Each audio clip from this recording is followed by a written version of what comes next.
Les entretiens de Synergie Mag. Les entretiens de Synergie Mag. Bonjour à toutes et à tous, ici c'est Miguel. Bienvenue dans les entretiens de Synergie Mag. Aujourd'hui, j'ai le plaisir de recevoir Madame Zara Roth, masseuse thérapeute qui vient récemment d'ouvrir son cabinet. Elle va nous parler de son approche, de son métier et de ce qui l'a motivée à se lancer dans cette nouvelle aventure. Sans plus attendre, je vous propose de commencer. Les entretiens de Synergie Mag. Bonjour. Bonjour. Alors pour commencer, est-ce que vous pouvez vous présenter et nous parler un peu de votre parcours? Je m'appelle Zara Roth, j'ai 25 ans. J'ai fait des études de naturopathie que je suis en train de finir. Et dans le cadre de ces études, j'ai eu la chance de faire la formation de masseuse. Donc ça s'appelle masseuse thérapeutique. C'est des études qui se font sur les week-ends, ce qui m'a permis de être en semaine en tant que remplaçante dans une institution qui s'appelle le CPS 2 de la Roseraie, avec des adolescents en situation de handicap. Donc j'ai travaillé pendant 4 ans là-dedans et ça m'a mis en premier contact avec le milieu du handicap. Et à la fin de ma formation de masseuse, ça m'a révélé l'envie de transmettre des massages et de faire des massages en particulier pour des personnes en situation de handicap. Pourquoi avez-vous choisi de devenir masseuse? J'ai choisi de devenir masseuse parce que je trouve que dans le monde actuel, on manque de cette douceur et de ce toucher qui est très important. Dans notre évolution, en fait, on a appris que le toucher, le contact humain, notamment parents-enfants, c'était quelque chose de primordial en fait. Et dans notre société, avec le Covid, avec tout ce qui s'est passé ces dernières années, en fait, on s'éloigne de ce contact physique alors que c'est quelque chose de vraiment très rassurant pour nous. Si je parle en termes un petit peu plus scientifiques, en fait, ça va faire passer notre système sympathique en système parasympathique et donc ça va vraiment nous apaiser et procurer un grand bien-être. Donc moi c'est vraiment ce qui m'a poussée à aller dans les massages, c'est pouvoir procurer du bien-être, de l'apaisement, après de la détente au niveau musculaire aussi, etc. Les entretiens de Synergie Mag. Pourriez-vous nous décrire le métier de masseuse? En général, les patients prennent une séance par le biais de mon site. J'ai aussi mis des flyers et des cartes de visite. Donc, ils me contactent par ces différents moyens. On prend un rendez-vous ensemble. Si c'est des personnes en situation de handicap, ce qui est important pour moi, c'est d'avoir une vraie communication avec la personne sur ses besoins, ses limites. Si c'est une personne qui va venir à mon cabinet, voir aussi comment elle peut se déplacer pour arriver au cabinet. Mon idéal, c'est que tout se passe le mieux possible et donc d'être très au clair en amont de comment ça va se passer. J'essaie d'expliquer toujours comment se passe une séance, c'est-à-dire que en fonction de la possibilité et de la mobilité de la personne, je vais l'accompagner à être sur la table de massage. En fonction de son envie ou pas aussi, elle peut être en sous-vêtements ou être habillée. Donc je peux masser au-dessus des habits et la séance va durer en fonction de ce qui arrange la personne. En général, c'est environ 1 heure où je masse l'entièreté du corps. Il y a une musique assez calme si la personne le désire. C'est vraiment un moment de détente et l'idée c'est que des deux côtés, que ce soit du côté du masseur ou du côté du patient, on puisse avoir une vraie discussion, une vraie entente sur les besoins en fait et pourquoi la personne vient à mon cabinet. Qu'est-ce que vous aimez le plus dans votre travail? J'aime tellement de choses dans mon travail, c'est difficile d'en choisir une. Je dirais de voir des personnes heureuses repartir de mon cabinet, d'aider des personnes à se détendre, à voir que au bout d'un moment, c'est des personnes qui arrivent à mieux dormir aussi grâce au massage, qui arrivent à être plus détentues sur la durée, à mieux gérer des situations de conflit aussi, parce qu'elles sont plus apaisées,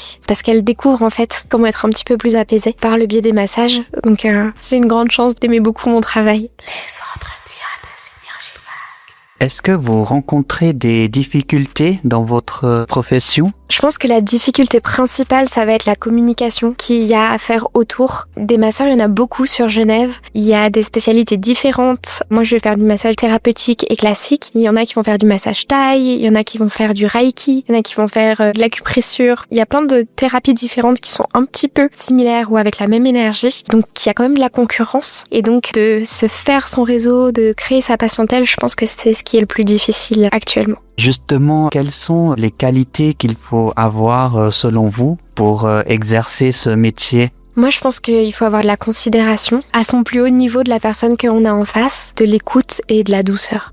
Vous avez dit que vous avez travaillé avec les personnes en situation de handicap.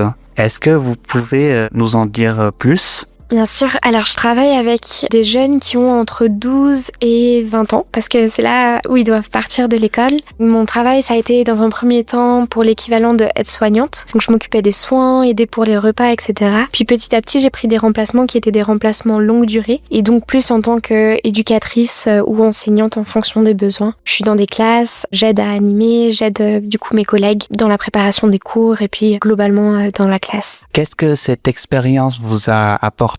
Ça m'a apporté beaucoup. J'ai eu la chance de commencer très jeune à travailler dans le milieu du handicap. Donc, personnellement, j'ai le sentiment, en tout cas, une ouverture d'esprit qui était plus grande par rapport à ce milieu-là. Ça m'a fait découvrir plein de choses que je connaissais pas du tout de base. Je dirais que d'être en contact avec les jeunes avec lesquels je suis, ça me donne vraiment beaucoup de joie dans ma vie de tous les jours. C'est des personnes incroyables que j'ai la chance de côtoyer par ce biais-là. C'est aussi ça qui m'a motivée à faire ce métier et à l'orienter pour des personnes en situation de handicap. C'est vraiment espérer pouvoir redonner un petit peu ce que les jeunes que j'ai la chance de côtoyer et que j'ai eu la chance de côtoyer m'ont donné aussi. Les entretiens de Synergie Mag. Pourquoi avez-vous décidé d'ouvrir votre propre cabinet de massage? J'ai décidé d'ouvrir mon propre cabinet parce que j'ai la chance de pouvoir le faire et aussi parce que c'est pour moi un avantage d'être indépendante, sachant que j'ai envie de viser des publics particuliers. Du coup, le milieu du handicap, j'aimerais beaucoup regarder aussi pour travailler dans des EMS, des choses comme ça. Et pour ça, c'est plus pratique en fait d'être indépendante que d'être associée à un cabinet de massage ou de thérapie. Vous avez dit que vous proposez des massages classiques dans votre cabinet. Est-ce que vos massages s'adressent uniquement aux personnes en situation de handicap ou ils peuvent s'adresser à d'autres types de personnes? Mes massages s'adressent à tout le monde. La formation de massage que j'ai reçue, c'est vraiment une formation classique, on va dire de base, pas spécialisée. C'est mon expérience à côté qui m'a permis en fait d'être spécialisée dans l'accompagnement de personnes en situation de handicap, notamment pour les transferts, pour l'échange, pour avoir un certain contact, pour être à l'écoute aussi de la sensibilité.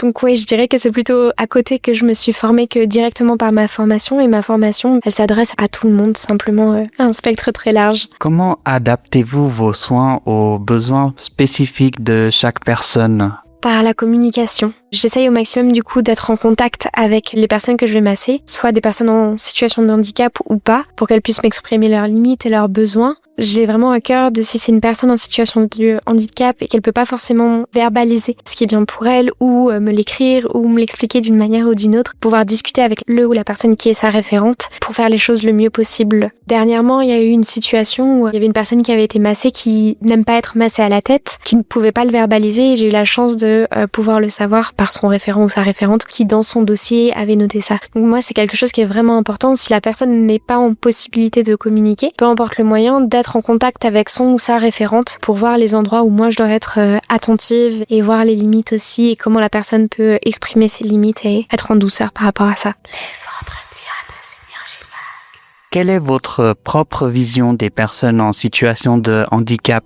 C'est une question qui est difficile. Moi, je vois les personnes en situation de handicap comme des personnes qui nous apportent beaucoup plus que ce que nous, on peut voir dans la vie de tous les jours. J'ai l'impression que c'est juste une autre vision du monde et que quand on est en contact avec des personnes en situation de handicap, en fait, on est en contact avec une autre vision du monde qu'on n'aurait pas forcément. C'est comme parfois voyager, il y a d'autres cultures qui nous apportent énormément. Et donc, le monde du handicap et les personnes en situation de handicap, je ressens ça comme un grand enrichissement de pouvoir être avec elles, du coup, parce que ça me fait me rendre compte de choses qui sont incroyables dans la vie et que je suis vraiment reconnaissante de ça. Selon vous, en quoi le massage peut-il être bénéfique pour elle? Ça dépend beaucoup de la personne en situation de handicap. En fait, on dit personne en situation de handicap. Je pense que dans tous les cas, c'est bénéfique parce que ça va justement aider à calmer globalement la personne, à apaiser, à détendre les tensions musculaires. Pour les personnes qui ont de la spasticité, c'est vraiment quelque chose de bien et d'utile, de nécessaire. Par exemple, pour des personnes aussi qui ont des douleurs régulières au ventre, etc. Il y a des massages spécifiques pour le ventre qui peuvent aider, que ce soit pour aller aux toilettes ou pour simplement détendre globalement au niveau de cette zone-là. Il y a une jeune aussi que je côtoie qui peut se déplacer avec une chaise roulante adaptée, mais uniquement avec le pied, ce qui lui crée en fait beaucoup de tension au niveau du pied. Et puis c'est quelque chose de tout bête, mais régulièrement je vais lui masser le pied, ce qui va l'aider en fait dans ses journées pour communiquer, parce qu'en fait la communication pour elle se fait par le pied et le déplacement se fait aussi par le pied avec un joystick. Donc ça va être vraiment très vaste en fonction du handicap. Et globalement c'est de la détente musculaire qu'on va venir chercher. Et comme il y a de la détente musculaire, il y a aussi de la détente émotionnelle, du relâchement qui se fait dans tous les cas.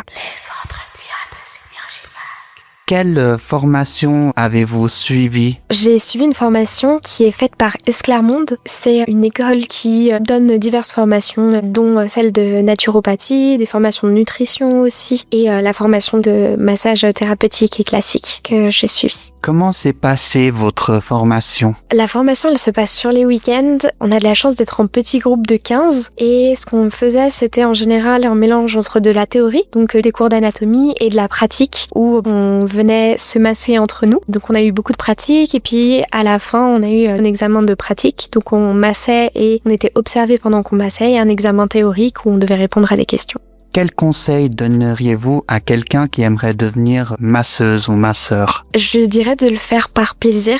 Et si il ou elle sent qu'elle ne ressent pas de plaisir à faire ça, d'arrêter. Parce qu'en fait, le massage, c'est un don. C'est un acte généreux. Et si tu ne te sens pas en capacité émotionnelle ou pour une raison ou une autre d'être dans ce don et dans cet acte généreux, je pense que c'est bien de prendre une distance, en tout cas avec l'activité de masseuse. Parce qu'on peut venir, nous, en tant que masseur, avec notre émotionnel aussi. Et l'idée, c'est qu'il faut pas alourdir le patient qui vient, mais plutôt au contraire, il puisse être allégé en repartant. Les entretiens de Synergie Mag. Quelles sont les valeurs importantes pour vous dans votre métier? Je pense que la communication, la considération et la générosité. Mon professeur de massage me disait tout le temps qu'il fallait pas masser en étant aigu, mais en massant en étant chaud et généreux dans les gestes qu'on faisait pour englober la personne d'une douceur et pas venir l'agresser d'une certaine manière. Donc pour moi, c'est vraiment cette notion et ces valeurs de générosité et englober en douceur la personne pour qu'elle se sente mieux simplement.